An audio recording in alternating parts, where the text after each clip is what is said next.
Broadway needs its suburban audiences back. It's time to head to the theater. This Sunday, the best of Broadway will be celebrated at the Tony Awards in Manhattan. Where are all my suburbanites?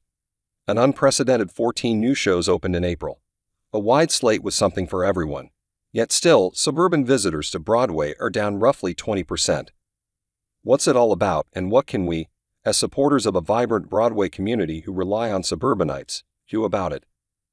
Last year alone, tourists from countless international destinations, many of whom traveled thousands of miles, experienced the magic of a Broadway show.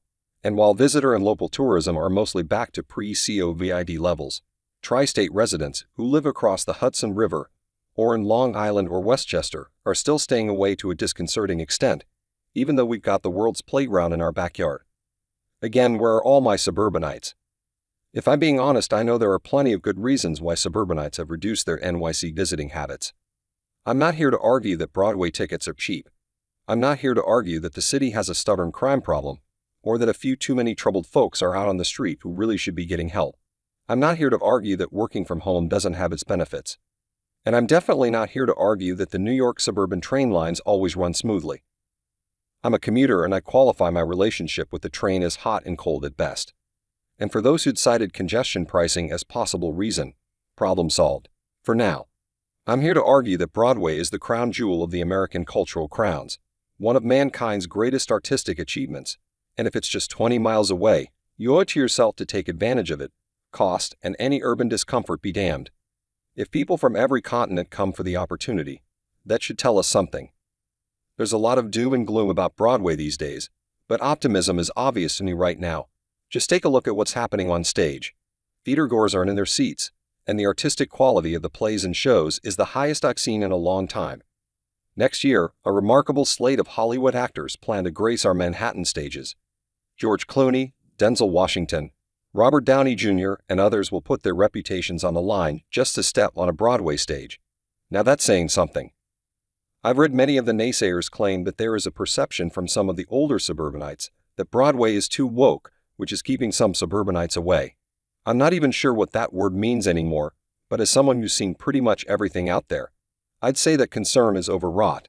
And while yes, some shows have been updated to suit modern sensibilities, in some cases rightly so, there's still plenty of the traditional spectacle that Broadway has always been known for. Broadway has something for everyone. And then the cost. Quality is expensive.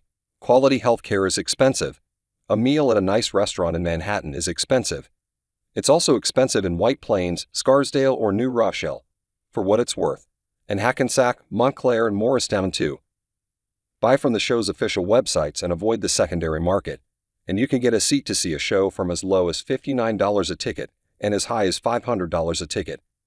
Do I think prices should be less, and that Broadway should be more affordable to more people? Yes. But two things can be true at the same time. Broadway should be more affordable, but it's still worth every penny. There is a price point for everyone if you look for it. We've all heard the story of a New Yorker who brings their out-of-town visitors to the Statue of Liberty and ends up enjoying it, being more touched by it than the visitors. Maybe you've even been that New Yorker. Life is like that. We don't always appreciate the glories at our doorstep. We think, been there, done that. I know I do from time to time. But Broadway isn't a statue. It's ever-changing. Every season has its highs and lows, as we'll see in dramatic fashion at this year's awards. Come on, my suburbanite friends. There's something for everyone on stage right now. Date night, kids night, AU night. There's an amazing memory ready to be made with your name written all over it.